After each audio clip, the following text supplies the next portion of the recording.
Hi friends, बच्चों आज हम अभिज्ञान शाकुंतलम के प्रथम अंक के 16वें श्लोक से आगे का अध्ययन प्रारंभ कर रहे हैं। पूर्व में हमने पढ़ा बच्चों, राजा दुष्यंत तपोवन में प्रवेश करने के बाद वृक्ष की ओट में खड़े होकर शकुंतला तथा उसकी सखियों की वार्तालाप को सुन रहे हैं। शकुंतला को देख करके उसके अव्याज मनोहर सौंदर्य की प्रशंसा करते हैं। आज हम उससे आगे का अध्ययन करेंगे। राजा कहता है, भवतु ठीक है, पादुपांतर हित एव विश्रब्धम तावद एनाम पश्यामि, एनाम शकुंतलाम पश्यामि। भवतु ठीक है, पादप अंतरहित एव वृक्ष की ओट में हो करके विश्रब्धम विश्वास पूर्वक तावद तब तक एनाम शकुंतलाम पश्यामि, मैं इसको देखता हूँ। तभी शकुंतला, बच्चों मैं आपको बता देती हूँ, राजा वृक्ष की ओट में एक तरफ खड़े हुए हैं तथा अनसुया प्रियंवदा जो कि शकुंतला की सखियां हैं, ये तीनों छोटे पादपों में जल सिंचन कर रही है। राजा उन्हें वृक्ष की ओट में होकर देख रहा है। इधर ये तीनों सखियां परस्पर वार्तालाप करती हैं। शकुंतला, सखी अनसूये, हे सखी अनसूया, अति विनद्धेन वल्कलेन प्रियम वदया नियंत्रिता अस्मि। प्रियम वदया अति विनद्धेन वल्कलेन। प्रियम वदया तृतीय विभक्ति है बच्चों।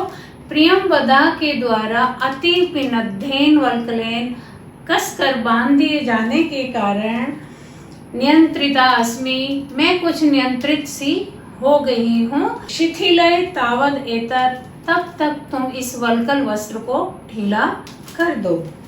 अनसूया तथा ठीक है, इति शिथिलयति, इस प्रकार कह करके वह शिथिल करती है। प्रियमवदा सहासम, प्रियमवदा मुस्कुराकर कहती है, कुछ हंसकर कहती है। अत्र पयोधर विस्तारयित्री आत्मनो यौवनम उपलभस्व, यहाँ तुम अपने यौवन को उपालंब दो, उल्हाना दो। माम किम उपालव से, मुझे क्यों उल्हाना दे रही हैं। राजा, कामम अन अनुरूपम अस्या वपुषो वल्कलम, कामम निश्चित रूप से अस्या वपुष है अन अनुरूपम वल्कलम, यह वल्कल वस्त्र इसके अनुरूप नहीं है। न पुनर्अलंकार श्रियम न पुष्यति, न परंतु ऐसा भी नहीं है पुनः अलंकार श्रियम न पुष्यति कि इनका सौंदर्य पुष्ट नहीं हो रहा है। अर्थात राजा का कहने का भाव है, यद्यपि ये जो वल्कल वस्त्र धारण किया हुआ है यह इनके रूप के अनुरूप नहीं है, फिर भी इससे सौंदर्य में कमी नहीं हो रही है, अपितु ये वल्कल भी इसके सौंदर्य को बढ़ा ही रहा है। कुतः, क्योंकि सरसिजम अनुविद्धम शैवलेनापि रम्यम मलिनम अपि हिमांशोर लक्ष्म लक्ष्मीम तनोति, इयम अधिक मनोज्ञा वल्कलेनापि तन्वी किम इव हि मधुराणाम मंडनम नाकृतीनाम। बच्चों, शकुंतला के सौंदर्य का उपमा देते हुए वर्णन किया है। पहले हम इसका अन्वय देख लेते हैं बच्चों। शैवलेन अपि अनुविद्धम सरसिजम रम्यम भवति, हिमांशोर मलिनम अपि लक्ष्म लक्ष्मीम तनोति, वल्कलेनापि इयं तन्वी अधिक मनोज्ञा अस्ति, हि मधुराणाम आकृतीनाम किम इव मंडनम न भवति, क्या मंडन नहीं होता। सुंदर आकृति वालों के लिए सब कुछ आभूषण के समान ही होता है। यहाँ पर बच्चों प्रति वस्तु उपमा अलंकार का प्रयोग हुआ है, बड़ा ही सुंदर प्रयोग हुआ है कि शैवलेन अपि, शैवलेन तृतीय विभक्ति एक वचन बच्चों रामायण के समान। संस्कृत बहुत सरल है, कुछ एक शब्द धातु रूप को हम याद कर लेंगे तो हमें सारा ही ज्ञान हो जाएगा। ठीक है कि शैवलेन अपि, शैवाल बच्चों पानी में होती है, एक हरे रंग का पदार्थ होता है, सिवार जिसे अपनी भाषा में कहते हैं, शैवाल जिसे काई भी कहते हैं, पद्म काष्ठ भी कहते हैं, जल नीली भी कहते हैं, कि शैवाल से भी अनुविद्धम, अनुविद्धम का अर्थ है बंधा हुआ, सरसिजम कमल, सरसिजम बच्चों सरसी जायते यत तत् सरसिजम, सरोवर में पैदा होता है। किस में पैदा होता है? सरोवर में उत्पन्न होता है, वह कमल कहलाता है, वह सरसिज कहलाता है। यहाँ सप्तमी अलुक समास है बच्चों, यहाँ लोप नहीं हुआ है सप्तमी विभक्ति का, कि शैवलेन अपि अनुविद्धम सरसिजम, शैवाल से बंधा हुआ भी कमल रम्यम भवति, रमणीय होता है। हिमांशो, हिमांशो चंद्रमा को कहते हैं बच्चों, षष्ठी विभक्ति एक वचन है। हिमांशो मलिनम लक्ष्म, चंद्रमा का मलिन, लक्ष्म का अर्थ होता है चिन्ह या कलंक, कि चंद्रमा का मलिन कृष्ण वर्ण का कलंक भी, चिन्ह भी, अपि, अपि मीन्स भी, लक्ष्मीम तनोति, चंद्रमा की श्री को ही विस्तारित करता है, चंद्रमा की शोभा को ही बढ़ाता है। वल्कलेन अपि इयम तन्वी, वल्कल वस्त्र के द्वारा भी यह तन्वी, यह कृशांगी अधिक मनोज्ञ और अधिक मनोहारिणी लग रही है, मन को जीतने वाली लग रही है ही, क्योंकि मधुराणाम आकृति नाम, मधुर आकृति वाले व्यक्तियों के लिए, किमिवे क्या, मंडनम न भवति, क्या शोभा वाला नहीं होता है, अर्थात जो मधुर आकृति वाले होते हैं उनके लिए सब कुछ उनके सौंदर्य में वृद्धि करने वाले होते हैं। बच्चों इसका सरल अर्थ हम कर लेते हैं। शैवाल से बंधा हुआ भी कमल रमणीय होता है। सरोवर में आपने कमल देखा होगा बच्चों, उसके चारों ओर हरे रंग का पदार्थ जिसे काई कहते हैं या शैवाल कहते हैं वह लगा रहता है, फिर भी वह कमल अत्यंत मनोहारी ही लगता है।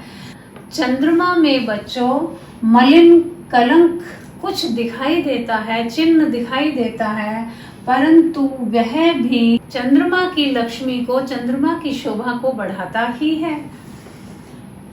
यह तन्वी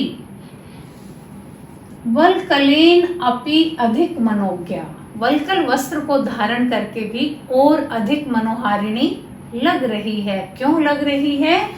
क्योंकि मधुर आकृति वाले व्यक्तियों के लिए क्या ऐसी वस्तु है जो उनके सौंदर्य को पुष्ट नहीं करती, अर्थात सब कुछ उनके सौंदर्य को बढ़ाने वाली होती है।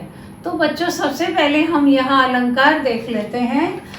सरसिजम अनुविद्धम, मलिनम अपि हिमांशोर, इयम अधिक मनोज्ञा, इन तीनों में उपमा का पृथक पृथक रूप से वर्णन किया गया है, अतः यहाँ पर प्रतिवस्तु उपमा अलंकार है। साथ ही बच्चों चतुर्थ चरण के द्वारा उपर्युक्त का समर्थन किया गया है। सामान्य कथन के द्वारा विशेष का समर्थन किया गया है, अतः यहाँ पर अर्थांतरन्यास अलंकार है।